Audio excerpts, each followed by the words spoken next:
Deutsch lernen durch Hören.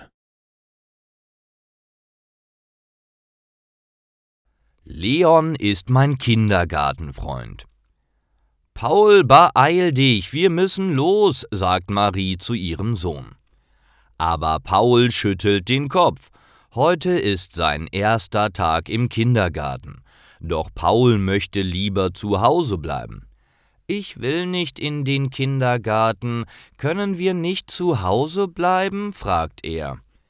»Das geht leider nicht. Es wird dir dort sehr gut gefallen.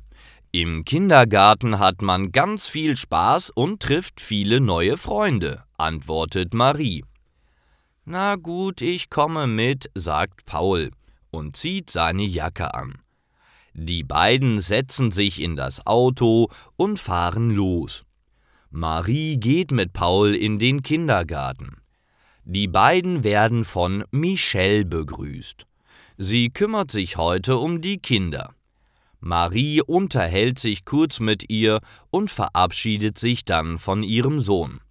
»Viel Spaß, ich hole dich heute Nachmittag wieder ab«, sagt sie.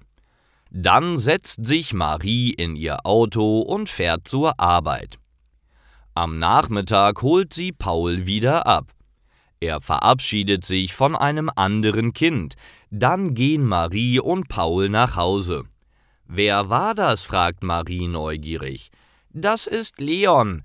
Ich habe ihn heute kennengelernt. Leon ist sehr nett. Er ist mein Kindergartenfreund«, erzählt Paul. »Oh, wie schön. Du hast schon einen Freund gefunden. Hat es dir gefallen?«, fragt Marie. Paul nickt. »Ja, der Kindergarten ist toll. Ich hatte sehr viel Spaß. Die Kinder sind alle sehr nett. Ich freue mich schon darauf, morgen wieder mit Leon zu spielen. Wir wollen zusammen ein großes Haus aus Lego bauen.« »Oh, das ist eine gute Idee. Ich würde gerne mitmachen«, antwortet Marie und lacht.